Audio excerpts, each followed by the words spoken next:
Hello everyone, welcome back to my channel. कैसे हो आप सभी? आई एम श्योर कि आप सभी लोग ठीक होंगे।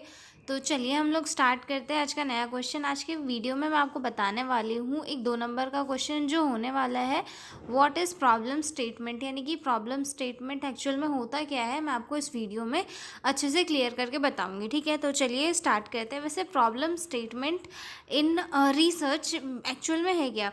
तो जैसे कि जब भी कोई रिसर्चर रिसर्च करता है, जब भी रिसर्च स्टार्ट होती है, तो सबसे पहले रिसर्च को एक प्रॉब्लम या इशू आइडेंटिफाई करना पड़ता है। मतलब ऐसे कोई सिचुएशन या क्वेश्चन जिसका आंसर अभी तक प्रॉपरली नहीं मिला है और जिसका सोल्यूशन रिसर्च के थ्रू ढूंढना है। मतलब ऐसी कोई प्रॉब्लम जिसका जो है आंसर हमें ढूंढना है, खोजना है, तो इसीलिए हम क्या रिसर्च करेंगे। यानी कि रिसर्च करने के लिए पहले जो है कोई टॉपिक ढूंढना कि भाई उस पर्टिकुलर टॉपिक को हमें सॉल्व करना है, उसके लिए हमें रिसर्च करनी है। ठीक है, अगर सिंपल इसमें बताऊँ तो रिसर्च में जो प्रॉब्लम स्टेटमेंट होता है वो ये बताता है कि रिसर्च किस प्रॉब्लम के ऊपर है और क्यों उस प्रॉब्लम की स्टडी करना ज़रूरी है। फॉर एग्जांपल के लिए हॉस्पिटल में इन्फेक्शन बढ़ने के लिए एक रीज़न हैंड हाइजीन का लैक भी हो सकता है। तो ये एक रिसर्च प्रॉब्लम बन सकती है।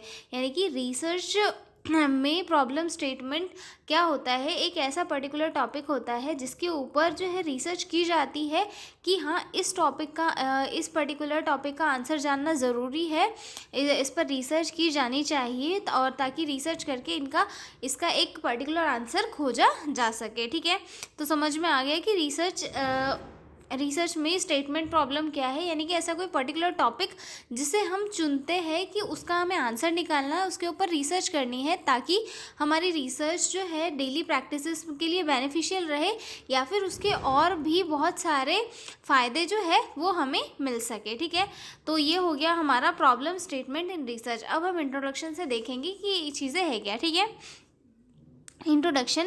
Every research began with problem, something that needs to be studied, understood or solved. The problem statement clearly explains what the issue is, why it is need to be studied and who is affected. यानी कि जो nursing research होती है या फिर कोई भी research होती है वो तब स्टार्ट होती है जब वहाँ पे कोई पर्टिकुलर प्रॉब्लम होती है और उस प्रॉब्लम का सोल्यूशन निकालने के लिए रिसर्च की जाती है ताकि उस प्रॉब्लम को सॉल्व किया जा सके, उसके ऊपर स्टडी की जा सके, उस प्रॉब्लम को समझ के उसका परमानेंट जो है समाधान निकाला जा सके। तो जो प्रॉब्लम होती है वही पर्टिकुलर स्टेटमेंट कहलाती है कि भाई ये प्रॉब्लम है और इसके ऊपर हमें स्टडी करना है और ये प्रॉब्लम जब सॉल्व हो जाएगी तब लोगों को ये नुकसान नहीं होंगे। जैसे कि मैंने अभी आपको बताया कि एग्जाम्पल कि हॉस्पिटल में जो है इन्फेक्शन का कारण प्रॉपर तरीके से हैंड हाइजीन मेंटेन ना करना भी हो सकता है।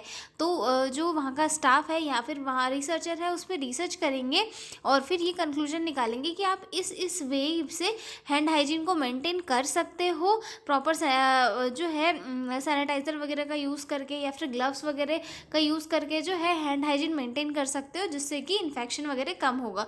तो इसके लिए वो क्या करेंगे, एक साइंटिफिक स्टडी करेंगे, रिसर्च करेंगे और अपनी थ्योरी का कंक्लूजन जो है वो निकाल के देंगे, जिससे कि जो हॉस्पिटल में इन्फेक्शन फैल रहा है वो रिड्यूस होगा। ठीक है, तो ये आगे समझ में आपको कि प्रॉब्लम स्टेटमेंट क्या है। प्रॉब्लम स्टेटमेंट यानी कि रिसर्च का टॉपिक जिसके ऊपर रिसर्च करना है। ठीक है, डेफिनेशन देखते हैं।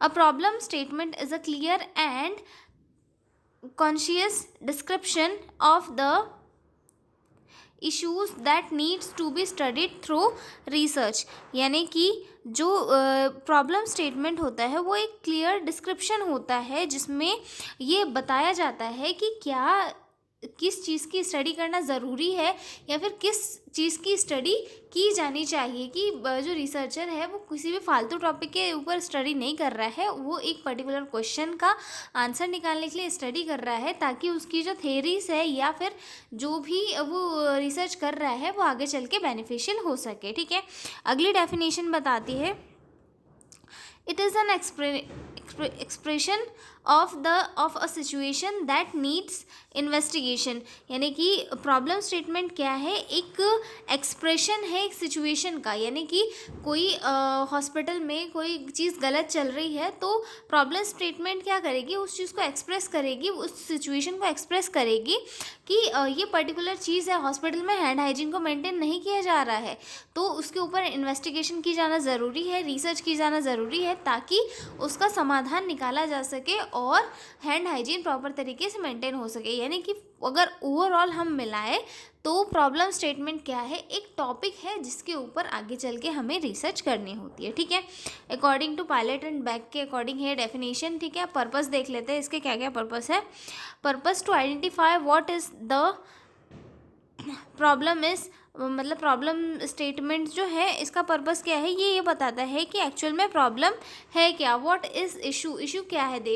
ठीक है, और उसके बाद जो सेकंड चीज़ आती है वो आता है to explain why is important to study, और ये बताता है कि इसकी किसी भी पर्टिकुलर टॉपिक की स्टडी करना क्यों ज़रूरी है, why it is important. Okay, to guide the research direction, और इसके थ्रू जो है रिसर्च को डायरेक्शन भी मिलती है कि आपको इस पर्टिकुलर आंसर को ढूंढना है तो आप उस डायरेक्शन में वर्क करिए जिससे कि आपको आंसर जल्दी मिलेगा। ठीक है, और रिसर्च में ऑब्जेक्टिव या फिर हाइपोथेसिस बनाने में भी जो रिसर्च स्टेटमेंट प्रॉब्लम स्टेटमेंट है वो हेल्प प्रोवाइड करता है। ठीक है, अगला पॉइंट आता है कैरेक्टरिस्टिक्स। कैरेक्टरिस्टिक्स जो है प्रॉब्लम स्टेटमेंट के, वो उसमें सबसे पहला तो आता है कि ये एक क्लियर और सिंपल होना चाहिए, कि जो है स्पष्ट और सही हो, ताकि प्रॉब्लम एग्जैक्ट हो और कन्फ्यूजन वगैरह क्रिएट ना हो सके। ठीक है, अगला पॉइंट आता है रिसर्चेबल होना चाहिए, कि मतलब उसको रिसर्च किया जा सके, मतलब जिस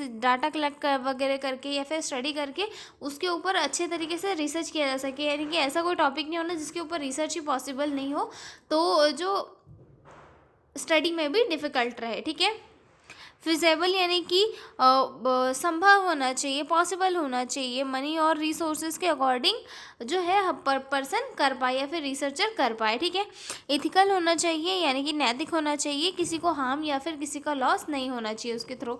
ठीक है, और उसके बाद जो रिलेवेंट है, यानी कि नर्सिंग प्रैक्टिस से या फिर जो बंदा जिस फील्ड का है उस फील्ड से रिलेटेड होना चाहिए, ताकि वो उसमें उस पर्टिकुलर पर्सन का जो नॉलेज है वो इन्हेंस कर सके। ठीक है, तो ये हो गया हमारा 2 नंबर का question, problem statement in research. मिलते हैं अगले वीडियो में एक नए क्वेश्चन के साथ, तब तक ले बाय बाय, बने रहिए मेरे साथ।